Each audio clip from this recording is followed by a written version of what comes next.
ये वीडियो को शुरू करते हैं। तो चलिए देखते हैं गांधी युग।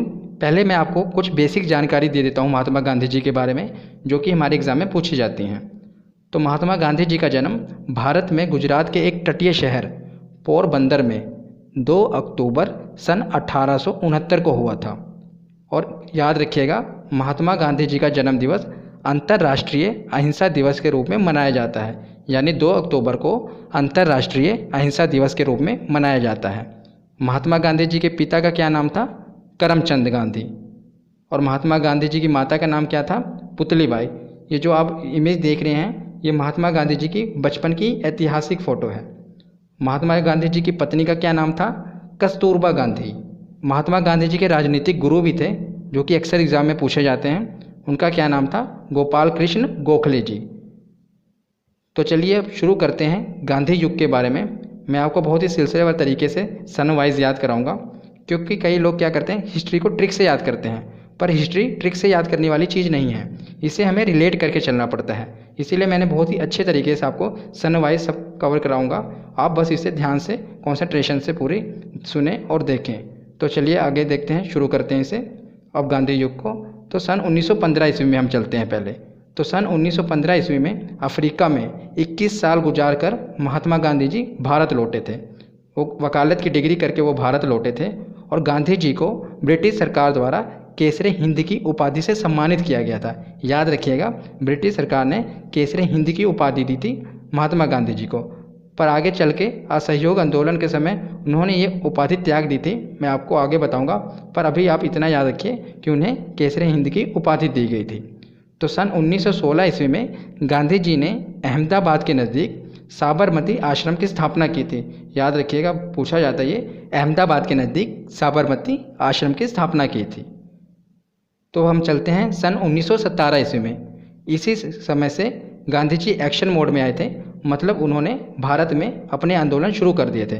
और पहले उन्होंने 3 आंदोलन किए थे, बहुत ही प्रमुख आंदोलन थे, और तीनों ही आंदोलनों में महात्मा गांधी जी सक्सेसफुल रहे थे, यानी सफल रहे थे। तो सबसे पहला आंदोलन बिहार के चंपारण जिले में किया था उन्होंने। नील की खेती के विरोध के लिए, यानी जो नील की खेती पर कर लगता था, उसके विरोध के लिए महात्मा गांधी जी ने यह आंदोलन किया था और सफल रहे थे। और दूसरा आंदोलन गुजरात के खेड़ा जिले में किया था। कर नहीं देने के लिए यह आंदोलन किया था और उसमें भी ये सफल रहे थे। और तीसरा आंदोलन अहमदाबाद में मजदूरों के साथ भूख हड़ताल करके किया था, और इन तीनों ही आंदोलनों में वो सफल रहे थे। तो अब चलते हैं सन 1919 ईस्वी में। बहुत ही प्रमुख घटनाएं हुई थी 1919 में, ध्यान से सुनिएगा। तो 19 मार्च 1919 को ब्रिटिश सरकार ने रोलेट एक्ट लागू कर दिया। रोलेट एक्ट क्या था? इस एक्ट के तहत ब्रिटिश सरकार किसी भी नागरिक को संदेह के आधार पर गिरफ्तार कर सकती थी। अगर उसे किसी भी आदमी पर संदेह हो जाए तो बिना किसी सबूत के उसे गिरफ्तार कर सकती थी, और वो आदमी सरकार के खिलाफ कोई मुकदमा या कोई अपील भी नहीं कर सकता था। तो इसका बहुत ही विरोध हुआ, और इसका विरोध करने के लिए 13 अप्रैल 1919 को अमृतसर के जलियांवाला बाग में एक जनसभा का आयोजन हुआ। तो अमृतसर के जलियांवाला बाग में एक जनसभा का आयोजन हुआ इस एक्ट का विरोध करने के लिए। और इस जनसभा में जनरल डायर ने, याद रखिएगा, जनरल डायर ने गोलियां चलवा दी। निहत्थे लोगों पर जनरल डायर ने गोलियां चलवा दी, और सरकारी रिपोर्ट के अनुसार 379 और कांग्रेस समिति के अनुसार लगभग 1000 व्यक्ति उस समय मारे गए। तो ये जलियांवाला हत्याकांड कहा जाता है, जलियांवाला बाग का हत्याकांड। तो 13 अप्रैल 1919 को हुआ था। और इस समय के वायसराय कौन थे? तो लॉर्ड चैम्सफोर्ड। याद रखिएगा, लॉर्ड चैम्सफोर्ड इस समय के वायसराय थे, पूछा जाता है ये एग्जाम में। और इस घटना के बाद रविंद्रनाथ टैगोर ने सर की उपाधि त्याग दी थी। उन्हें ब्रिटिश गवर्नमेंट द्वारा सर की उपाधि दी गई थी, उन्हें सर रविंद्रनाथ टैगोर कहा जाता था, पर इस घटना के बाद उन्होंने सर की उपाधि त्याग दी। तो अब 1919 के बाद 1920 पे चलते हैं। तो उस जलियांवाले बाग के हत्याकांड के बाद जनता ने बहुत विद्रोह कर दिया, और 1 अगस्त 1920 ईस्वी को महात्मा गांधी जी ने असहयोग आंदोलन शुरू कर दिया। असहयोग आंदोलन ब्रिटिश सरकार के खिलाफ किया उन्होंने। और 5 फरवरी 1922 ईस्वी को, याद रखिएगा, 5 फरवरी 1922 ईस्वी को गोरखपुर जिले के चौरी चौरा नामक स्थान पर आंदोलनकारियों ने क्रोध में आकर थाने में आग लगा दी। तो जो असहयोग आंदोलन के आंदोलनकारी थे, उन्होंने गुस्से में आकर चौरी चौरा थाने पर आग लगा दी, जिसके कारण क्या हुआ, गांधी जी ने यह आंदोलन स्थगित कर दिया, वहीं पर रोक दिया। क्योंकि गांधी जी अहिंसा के पुजारी थे। जब ये हिंसा हुई तो इस हिंसा के कारण गांधी जी ने अपना ये आंदोलन स्थगित कर दिया। ये चौरी चौरा का ये जो कांड है ये बहुत ही प्रमुख और महत्वपूर्ण है, आप इसे याद रखिएगा। ये कहाँ पर हुआ था? गोरखपुर ज़िले में हुआ था। तो उसके बाद हम चलते हैं 1923 ईस्वी में। तो 1923 ईस्वी में मोतीलाल नेहरू और चित्तरंजन दास इन दोनों ने मिलकर अपनी एक पार्टी बनाई, स्वराज पार्टी। ये भारत में संविधान बनाने के लिए और भारत को आगे आज़ाद कराने के लिए ये पार्टी बनाई थी। इससे पहले भी मैंने आपको पिछली वीडियो में 3 पार्टियां बताई थी, प्रमुख पार्टियां थी, उसे भी याद रखिएगा। तो ये चौथी पार्टी बनी स्वराज पार्टी, जिसे मोतीलाल नेहरू और चित्तरंजन दास ने बनाया सन 1923 ईस्वी में। तो उसके बाद हम चलते हैं 1923 ईस्वी के बाद 1924 ईस्वी पे। तो 1924 ईस्वी में महात्मा गांधी जी सिर्फ एक बार, याद रखिएगा, सिर्फ एक बार कांग्रेस के अध्यक्ष चुने। और कब चुने गए थे? बेलगांव अधिवेशन में। तो ये कर्नाटक के बेलगांव में अधिवेशन हुआ था, उसमें गांधी जी एक बार अध्यक्ष चुने गए थे कांग्रेस के। तो आगे चलते हैं 1925 ईस्वी पे। तो 9 अगस्त 1925 ईस्वी में रेलगाड़ी से ले जाया जा रहा था सरकारी खजाना काकोरी स्टेशन पर राम प्रसाद बिस्मिल और अशफाक उल्ला खां ने लूट लिया। तो रेलगाड़ी द्वारा जो सरकारी खजाना अंग्रेज सरकार ले जा रही थी, तो उसे राम प्रसाद बिस्मिल और अशफाक उल्ला खां और कुछ दोस्तों ने मिलकर लूट लिया था, जिसे काकोरी कांड कहा जाता है। ये भी बहुत ही प्रमुख है, काकोरी कांड कहा जाता है। पर बाद में सरकार ने इन्हें पकड़ लिया और 1927 ईस्वी में इन्हें फांसी दे दी गई थी। किसे? राम प्रसाद बिस्मिल और अशफाक उल्ला खां को। तो अब हम चलते हैं सन 1927 ईस्वी में।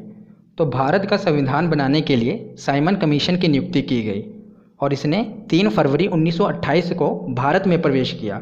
पर इसका बहुत ही ज़ोरदार विरोध किया गया भारत के द्वारा, क्योंकि जो ये साइमन कमीशन था ये भारत का संविधान बनाने के लिए आया, पर इसमें सभी अंग्रेज सदस्य थे, मतलब एक भी भारतीय सदस्य नहीं था। जितने भी इसमें सदस्य थे सभी अंग्रेज थे, इसलिए इसका बहुत ही ज़ोरदार विरोध किया गया।